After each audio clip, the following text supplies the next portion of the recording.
Hello everyone, good evening and welcome back to my another video. So I hope तपाईं सबैजना सन्चै हुनुहुन्छ अनि म पनि एकदमै सन्चै छु र म चाहिँ आज बनाउन आँटेको छु चिकन थुक्पा। सो म तपाईहरुसँग शेयर गर्न आँटेको एन्ड कीप वाचिङ। मैले थुक्पाको लागि चाहिँ चिकन फ्राई गर्दैछु हो। सो यहाँ चाहिँ मैले टमाटर काटेको छु प्लस प्याज अन्त हरियो खुर्सानी अन्त यहाँ अहिले अदुवा र लसुन पनि खिचेर राखेको छु। त्यसको लागि चाहिँ मैले धनिया पनि राखेको छु हेर्न सक्नुहुन्छ। अन्त यहाँ अलिकति मासु चाहिँ मैले फ्राई गर्न बाँकी छ हो। त्यसपछि मैले चाहिँ यहाँ बनाएको छु बदाम र टमाटरको अचार। यो चाहिँ मेरो फेभरेट अचार हो, हेर्न सक्नुहुन्छ। सबैलाई मनपर्छ घरमा पनि हो। अनि त्यसपछि चाहिँ किनकि मेरो बुढाले थुक्पा खाने अरे, सो मैले सोचेँ आज थुक्पा बनाइदिन्छु भनेर चाहिँ मैले पनि बनाइदिन आँटेको जाँगर चलाएर। सो म तपाईँहरूलाई देखाउँदैछु कि वाचिङ। चाहिँ मैले थुक्पा पनि उसिनेर रेडी पारेको छु होइन। हेर्नु न मेरो नङ पनि नेल पलिस सबै उखिरहेको छ हो।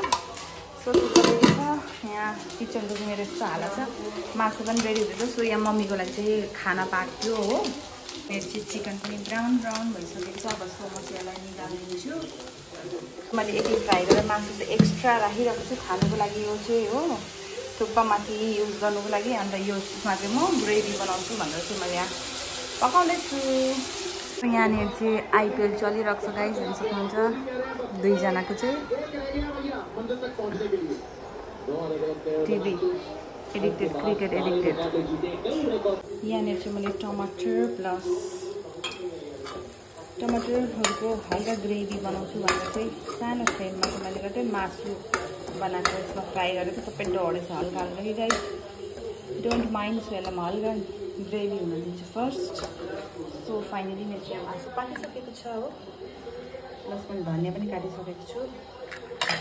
अचम्मै राखिदिइरहन्छु।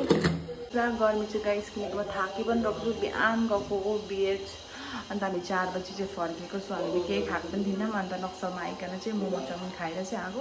अन्त थुक्पा खाने भन्नु। सो म चाहिँ थुक्पा बनाइदिँदैछु कि पछि मेरो चाहिँ मैले चिकनलाई अब यसमा चाहिँ म झोल हाल्नु आँटेको है।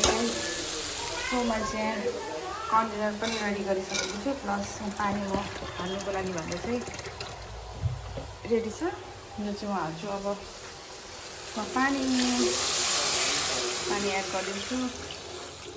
यसले थुक्पाको लागि पानी यति रेडी छ। अब चाहिँ यसलाई म हल्का चलाएर छोपिदिन्छु है गाइस, कस्तो हुन्छ पनि।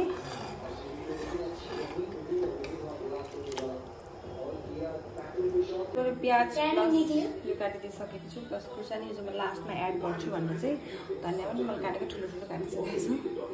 सो यहाँ चाहिँ मेरो सुप चाहिँ रेडी भइसक्न आँटिसकेको छ। सो हल्का निट एन्ड क्लिन पनि जरुरी छ है। सो म चाहिँ सफा गर्दै पकाउँछु नि त। मलाई चाहिँ मन पर्दैन क्या मैला धैला अलिकति पनि। सुप चाहिँ हेर्न सक्छ मजाले मग उम्लिँदैछ।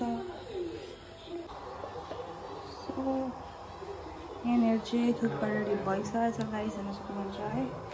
अप्ठ्यारो हुन्छ नि त, के गर्नु, भिडियो मात्रै बनाएर भएन। हेर्न सक्नुहुन्छ कति मेहनत गर्नुपर्छ। एउटै हातले सबै थोक गर्नुपर्छ। कति बेसी अप्ठ्यारो हुन्छ हामीलाई भिडियो बनाउन। तर तपाईँलाई लाइक गर्न चाहिँ एकदमै बेसी टाइम लाग्छ है। इग्नोर पनि गरिदिनुहुन्छ। सो थुक्पा चाहिँ रेडी भइसकेको छ। प्लस यो सुप रेडी भएको छ है। हेल्प गर्न आउनुभएको छ अहिले है। यहाँ चाहिँ यो रेडी भइसकेको छ थुक्पा हो। चम्ची त्यो हाल्नु लगेर दिनु ल, म तपाईँलाई बनाइदिन्छु। मेरो बुढाले हेल्प गर्दै हुन्छ, कति राम्रो हुनुहुन्छ हो। सो यहाँ मेरो बुढालाई दिन्छु अब। यो मेरो थुक्पा म चाहिँ यहाँ बसेर खानु आँटेको है। रेडी भइसक्यो चिकन थुक्पा। हेर्छु म अब कस्तो भएछ गाइस है खाएर। हाल्दै त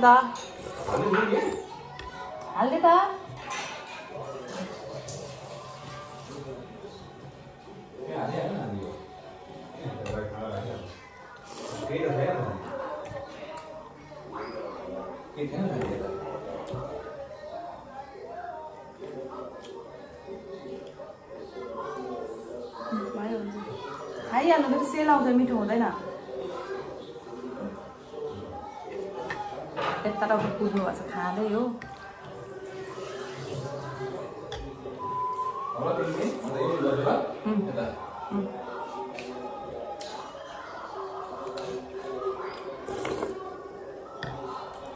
मिठो भयो गाइस।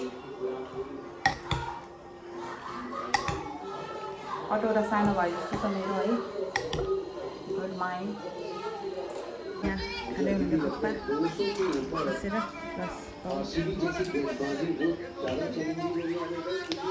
सो गाइस मैले चाहिँ खाएँ हो काम सब सकेर म चाहिँ बाहिर बसिरहेको छु कस्तो गर्मी भयो and good night don't forget to like and subscribe my channel bye bye good night